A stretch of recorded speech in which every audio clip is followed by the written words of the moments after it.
ನಿಮಗೆಲ್ಲರಿಗೂ variety cooking ಫ್ಲೇವರ್ಸ್ಗೆ ಪ್ರೀತಿಯ ಸ್ವಾಗತ. ಇವತ್ತು ನಾನಿಲ್ಲಿ ಪೇರಳೆ ಹಣ್ಣಿನಿಂದ ಜ್ಯೂಸ್ ಮಾಡ್ತಾ ಇದ್ದೇನೆ. ಇದು ತುಂಬ ಈಸಿ ಮಾಡಲಿಕ್ಕೆ. ಇದು ಪೇರಳೆ ಹಣ್ಣು ತುಂಬ ಒಳ್ಳೆಯದು ನಮ್ಮ ಜೀವಕ್ಕೆ. ಇದರಲ್ಲಿ ನಾವೀಗ ಒಂದು ಆ್ಯಪಲ್ ತಿಂತೇವಲ್ಲ, ಅದೇ ಆ್ಯಪಲ್ ಇದಕ್ಕೆ ಸಮ ಅಂತ ಹೇಳ್ತಾರೆ ಒಂದು ಪೇರಳೆ ಹಣ್ಣಿಗೆ. ಇದರಲ್ಲಿ ಎಲ್ಲ ಥರದ ಔಷಧಿಯ ಗುಣ ಇದೆ. ಇದರಲ್ಲಿ ಜಾಸ್ತಿ ಕಾರ್ಬೋಹೈಡ್ರೇಟು ಮತ್ತು ವಿಟಮಿನ್ ಎ ಮತ್ತು ವಿಟಮಿನ್ ಸಿ ಅಂತೂ ತುಂಬ ಜಾಸ್ತಿ ಇದೆ. ಇದು ನಮ್ಮ ದೇಹಕ್ಕೆ ತುಂಬ ಚೆನ್ನಾಗಿ ಕೆಲಸ ಮಾಡ್ತದೆ. ಇದರ ಜ್ಯೂಸ್ ಕುಡಿಯೋದ್ರಿಂದ ನಮ್ಮ ಚರ್ಮದ ಕಾಂತಿ ಸಹ ಇದು ಹೆಚ್ಚು ಮಾಡ್ತದೆ ಮತ್ತು ಮುಖದಲ್ಲಿನ ಮೊಡವೆ ಎಲ್ಲ ಇದು ಮಾಡ್ತದೆ, ತೆಗಿತದೆ. ಆಮೇಲೆ ಇದರದ್ದು ಗಿಡ ಮತ್ತು ಅದರದ್ದು ಸೊಪ್ಪು ಇದೆಯಲ್ಲ, ಪೇರಳೆ ಹಣ್ಣಿಂದು ಎಲೆ, ಅದು ಸಹ ತಿನ್ನೋದ್ರಿಂದ ಶುಗರ್ ಲೆವೆಲ್ ಎಲ್ಲ ಕಂಟ್ರೋಲ್ ಬರ್ತದೆ ಅಂತ ಹೇಳ್ತಾರೆ. ಆದರೆ ಅದು ನಿಜ, ತುಂಬ ಚೆನ್ನಾಗಿರ್ತದೆ. ನೋಡಿ ಇಲ್ಲಿ ಇದು ಜಾಸ್ತಿ ಏನು ಹಣ್ಣಾಗಲಿಲ್ಲ, ಮೀಡಿಯಮ್ ಆಗಿದೆ ಇದು ಪೇರಳೆ ಹಣ್ಣು. ಇದರಲ್ಲಿ ನಾನು 2 ಪೇರಳೆ ಹಣ್ಣಿನಿಂದ ಇವತ್ತು ಜ್ಯೂಸ್ ಮಾಡ್ತಾ ಇದ್ದೇನೆ. ತುಂಬ ಈಸಿ. ಕೆಲವರಿಗೆ ಅಂದರೆ ಅದೇ ಆ ಥರನೇ ತಿನ್ನಲಿಕ್ಕೆ ಇಷ್ಟ ಆಗೋದಿಲ್ಲ, ಬರೀ ಅದಕ್ಕೆ ಜ್ಯೂಸ್ ಮಾಡ್ಕೊಂಡು ಅಥವಾ ಸ್ಮೂದಿ ಥರ ಮಾಡಿಕೊಂಡು ಕುಡಿದ್ರೆ ತುಂಬ ಚೆನ್ನಾಗಿರ್ತದೆ.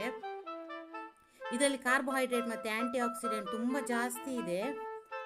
ಹಾಗಾಗಿ ಇದು ಡಾಕ್ಟ್ರು ಸಹ ತಿನ್ನಲಿಕ್ಕೆ ನಮಗೆ ಸಲಹೆ ಮಾಡ್ತಾರೆ, ತಿನ್ನಬೇಕು, ಇದು ಒಳ್ಳೆಯದು ಅಂತ. ನೋಡಿ, ಇದನ್ನು ನಾನಿವಾಗ ಸಣ್ಣ ಸಣ್ಣ ಪೀಸ್ ಆಗಿ ಕಟ್ ಮಾಡ್ತಾ ಇದ್ದೇನೆ. ಕೆಲವು ಇದರಲ್ಲಿ ಪಿಂಕ್ ಸಹ ಬರ್ತದೆ ಒಳಗಡೆ, ಇದು ವೈಟ್ ಇದ್ದು.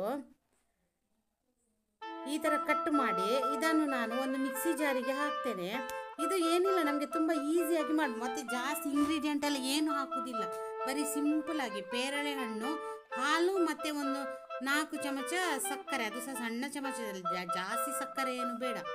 ಯಾಕೆಂದರೆ ಇದು ಪೇರಳೆ ಹಣ್ಣೆ, ಇದು ತುಂಬ ಸಿಹಿಯಾಗಿ ಉಂಟು, ಇದು ಜಾಸ್ತಿ ಸಿಹಿ ಉಂಟು ಇದು. ಅದಕ್ಕೋಸ್ಕರ ನಾನು ಇದರದ್ದು ಜ್ಯೂಸ್ ಮಾಡ್ತಾ ಇದ್ದೇನೆ ಇವತ್ತು. ಇದಕ್ಕೆ ಕೆಲವರು ಪೇರಳೆ ಹಣ್ಣು ಹೇಳ್ತಾರೆ, ಮತ್ತು ಚೇಪೆಕಾಯಿ ಸಹ ಅಂತ ಹೇಳ್ತಾರೆ ಕನ್ನಡದಲ್ಲಿ. ಆಮೇಲೆ ಇನ್ನೂ ಸಹ ಕೆಲವು ಬೇರೆ ಬೇರೆ ಥರ ಹೆಸರು ಉಂಟು ಇದಕ್ಕೆ. ನಾವು ಮಾತ್ರ ಪೇರಳೆ ಅಂತಲೇ ಹೇಳೋದು. ನೋಡಿ, ಇವಾಗ ಇದನ್ನು ಕಟ್ ಮಾಡಬೇಕು. ಇದಕ್ಕೆ ಚಾಕು ಸ್ವಲ್ಪ ತುಂಬ ಶಾರ್ಪ್ ಇರಬೇಕು. ನಂದು ಅಷ್ಟೊಂದು ಶಾರ್ಪ್ ಇಲ್ಲ. ನೋಡಿ, ಇಲ್ಲಿ ಇವಾಗೆಲ್ಲ ಕಟ್ ಆಯಿತು. ಇವಾಗ ನಾನು ಒಂದು ಮಿಕ್ಸಿ ಜಾರ್ ತಗೊಂಡಿದ್ದೇನೆ. ಅದು ಮಿಕ್ಸಿ ಜಾರಿಗೆ ಇದು ಕಟ್ ಮಾಡಿದ ಪೀಸ್ ಎಲ್ಲ ಹಾಕ್ತಾ ಇದ್ದೇನೆ. ಪೇರಳೆ ಹಣ್ಣಿದು ಪೀಸ್ ಹಾಕಿ ಅದಕ್ಕೆ ಒಂದು 4 ಸ್ಪೂನು ಸಕ್ಕರೆ ಹಾಕ್ತೇನೆ ನಾನು. ದೊಡ್ಡ ಸ್ಪೂನಲ್ಲ, ಅದು ಒಂದು ಚಿಕ್ಕ ಸ್ಪೂನು, ಅದರಲ್ಲಿ ಬರೀ 4 ಸ್ಪೂನ್ ಸಕ್ಕರೆ ಹಾಕಿ ಒಂದು ಸತಿ ನಾನು ಗ್ರೈಂಡ್ ಮಾಡ್ಕೊಳ್ತೇನೆ ಇದನ್ನು ಫಸ್ಟು. ನೋಡಿ, 4 ಸ್ಪೂನ್ ಸಕ್ಕರೆ ಹಾಕಿದೆ. ಇವಾಗ ಅದಕ್ಕೆ ಮುಚ್ಚಳ ಮುಚ್ಚಿ ನಾನಿವಾಗ ಗ್ರೈಂಡ್ ಮಾಡ್ಕೊಳ್ತೇನೆ.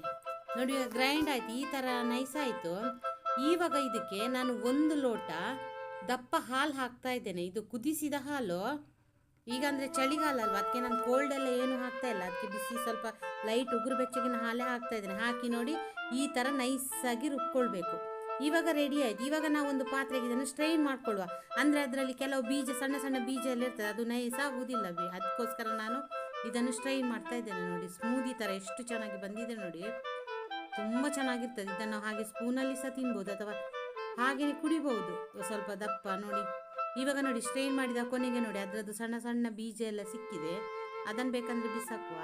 ನೋಡಿ, ರೆಡಿ ಆಯಿತು ಇದು ಜ್ಯೂಸು.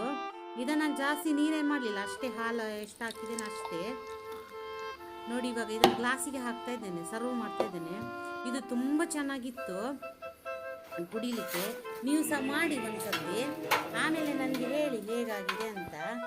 ಇದು ತುಂಬ ಈಸಿ ಅಲ್ಲ ನೋಡಿ, ಏನು ಕಷ್ಟ ಇಲ್ಲ, ಬರೀ 3 ಇಂಗ್ರೀಡಿಯೆಂಟ್. ಇಷ್ಟ ಆದರೆ ಲೈಕ್ ಮಾಡಿ, ಶೇರ್ ಮಾಡಿ, ಹಾಗೆ ಚಾನಲ್ ಸಬ್ಸ್ಕ್ರೈಬ್ ಮಾಡ್ಕೊಳ್ಳಿ.